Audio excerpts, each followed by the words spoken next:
सोचो आप एक ऐसी जगह जा रहे हो जो आपके घर से बिल्कुल ही अलग है। इतना अलग कि वो एक अलग ही दुनिया लगती है। 13वीं शताब्दी में मार्को पोलो ने बिल्कुल यही किया था। चीन का उनका सफर और वापसी मानव इतिहास के सबसे अद्भुत एडवेंचर्स में से एक था। मार्को पोलो का जन्म 1254 में वेनिस, इटली में हुआ था। उनके पिता और चाचा व्यापारी थे जो पहले ही एशिया की यात्रा कर चुके थे। मार्को पोलो की यात्रा ने वो सब बदल दिया। पोलोस ने वेनिस के हलचल भरे बंदरगाह से अपनी यात्रा शुरू की।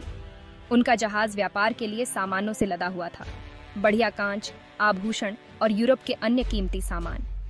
वे व्यापार और अपने जहाज के लिए जरूरी सामान लेने के लिए रास्ते में बंदरगाहों पर रुकते हुए भूमध्य सागर में यात्रा करते रहे। उनकी यात्रा उन्हें पवित्र भूमि तक ले गई, जहां उन्होंने जेरूसलम और अन्य धार्मिक स्थानों का दौरा किया। फिर उन्होंने पर्शिया की यात्रा की, जहां वे प्राचीन खंडहरों की सुंदरता को देखकर दंग रह गए। उनकी यात्रा पूर्व की ओर जारी रही। वे खतरनाक रेगिस्तानों और ऊंचे ऊंचे पहाड़ों को पार करते रहे। रास्ते में पोलोस को कई खतरों का सामना करना पड़ा। उनका सामना डाकुओं से हुआ, कभी बहुत तेज गर्मी तो कभी कड़ाके की ठंड का सामना करना पड़ा। लेकिन उन्होंने हार नहीं मानी। अपनी जिज्ञासा और पूर्व के अजूबों को देखने की अपनी इच्छा ने उन्हें आगे बढ़ने के लिए प्रेरित किया।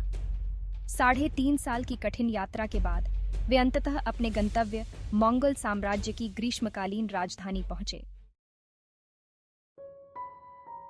वेनिस लौटने पर मार्को पोलो ने the travels of Marco Polo नामक अपनी पुस्तक में अपने अनुभवों का वर्णन किया। हालांकि बहुत से लोगों को उनकी कहानियां अविश्वसनीय लगीं। कुछ लोगों ने उन्हें पूरी तरह से झूठ कहकर खारिज कर दिया, जबकि अन्य ने उन्हें एक घमंडी यात्री की अतिरंजित कहानियां माना। पोलो ने एक विशाल और शक्तिशाली साम्राज्य का वर्णन किया, जिस पर बुद्धिमान और सहिष्णु कुबलाई खान का शासन था। उन्होंने ऐसे शहरों के बारे में बताया जो यूरोप के किसी भी शहर से बहुत बड़े थे, जहां पक्की सड़कें, बढ़िया नहरें और शानदार महल थे। उन्होंने अजीबोगरीब रीति रिवाजों, विदेशी जानवरों और पश्चिम में अज्ञात आविष्कारों जैसे कागजी मुद्रा और बारूद के बारे में लिखा। कुबलाई खान के दरबार का उनका वर्णन, जिसमें उनके भव्य भोज और शानदार समारोह होते थे, सच होने के लिए बहुत ही असाधारण लग रहा था। काले पत्थरों, कोयला के जलने और एक जादुई धागे, रेशम, जिसे कपड़े में बुना जा सकता है, के उनके वर्णन पर लोगों को संदेह हुआ। यहाँ तक कि चीन की महान दीवार, एक ऐसी संरचना जो इतनी भव्य थी कि इसे अंतरिक्ष से भी देखा जा सकता था, कि उनके वर्णन पर भी बहुतों को संदेह था। चीन के लिए पोलोस का रास्ता उन्हें सिल्क रोड के साथ ले गया, जो व्यापार मार्गों का एक ऐसा नेटवर्क था जो पूर्व और पश्चिम को जोड़ता था। उन्होंने गोबी जैसे विशाल रेगिस्तानों को पार किया, जहां उन्हें भीषण गर्मी और रेत के तूफानों का सामना करना पड़ा, जिसने सूरज को भी ढंक लिया था। उन्होंने पामीर पर्वतों सहित विश्व की छत के रूप में जानी जाने वाली खतरनाक पर्वत श्रृंखलाओं को पार किया। उनका सामना अलग अलग संस्कृतियों और लोगों से हुआ, जिनकी अपनी भाषाएं, रीति रिवाज और मान्यताएं थीं। उन्होंने सिल्क रोड के एक प्रमुख व्यापारिक केंद्र काशगर जैसे हलचल भरे शहरों की यात्रा की। वहां उनका सामना पूरे एशिया के व्यापारियों से हुआ, जो मसाले, रेशम और अन्य विदेशी सामान बेच रहे थे। उन्होंने मंगोल साम्राज्य की विविधता देखी, जिसमें विभिन्न धर्मों और पृष्ठभूमि के लोग शामिल थे। कुबलाई खान की ग्रीष्मकालीन राजधानी शांगडू पहुंचने पर पोलोस को स्वयं खान से मिलने का अवसर दिया गया। कुबलाई खान पश्चिम से आए इन यात्रियों को देखकर उत्सुक हुए और उनका गर्मजोशी से स्वागत किया। मार्को की बुद्धिमत्ता और जिज्ञासा से प्रभावित होकर कुबलाई खान ने उन्हें अपनी सेवा में ले लिया। मार्को ने मंगोलियाई और चीनी भाषा बोलना सीखा। उन्होंने खान की ओर से पूरे साम्राज्य की यात्रा की, स्थानीय रीति रिवाजों का अवलोकन किया, कर एकत्र किए और खान को वापस सूचना दी। उन्होंने एक राजदूत के रूप में कार्य किया, साम्राज्य के दूर दराज के हिस्सों का दौरा किया और विविध संस्कृतियों के लोगों के साथ बातचीत की। वह मंगोल डाक व्यवस्था की कुशलता, कागजी मुद्रा के उपयोग और हांगजो जैसे शहरों की भव्यता को देखकर दंग रह गए, जहां नहरें और पुल थे। भाग 6, पूर्व के अजूबे।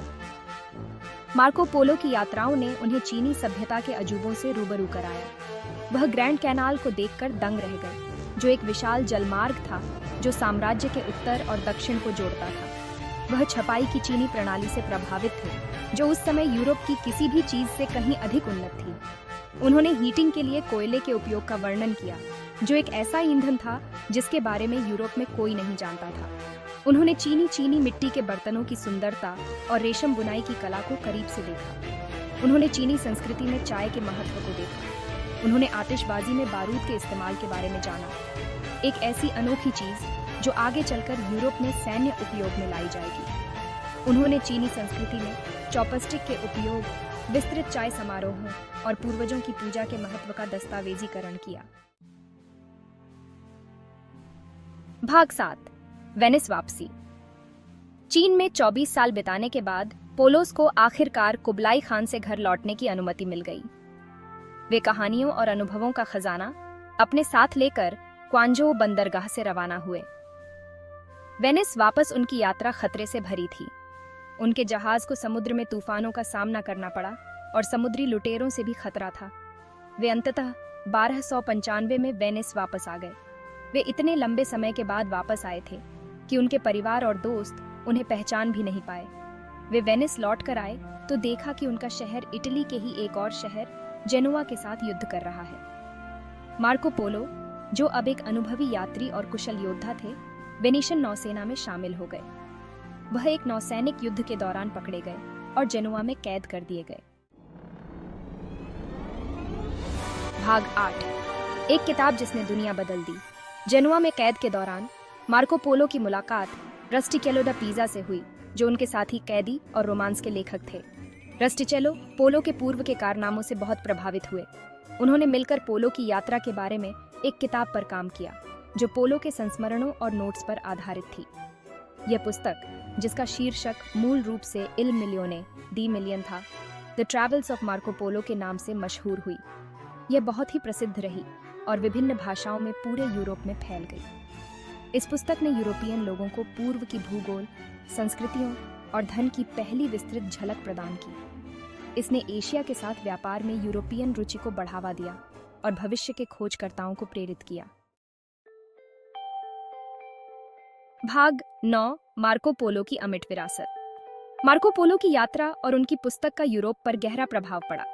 पूर्व के उनके वर्णन ने अन्वेषण और व्यापार में नए सिरे से रुचि जगाई। उन्होंने दुनिया के बारे में यूरोपियन धारणाओं को चुनौती दी, एक ऐसी सभ्यता का खुलासा किया जो उनकी अपनी सभ्यता से कहीं अधिक उन्नत थी। उनकी पुस्तक ने क्रिस्टोफर कोलंबस जैसे खोजकर्ताओं को प्रेरित किया। कोलंबस पोलो के वर्णनों से प्रेरित होकर इंडीज के लिए एक पश्चिमी मार्ग खोजने का सपना देखते थे। आज मार्को पोलो को इतिहास के सबसे महान खोजकर्ताओं में से एक के रूप में याद किया जाता है। उनका नाम साहसिक कार्य, जिज्ञासा और खोज की भावना का पर्याय बन गया है।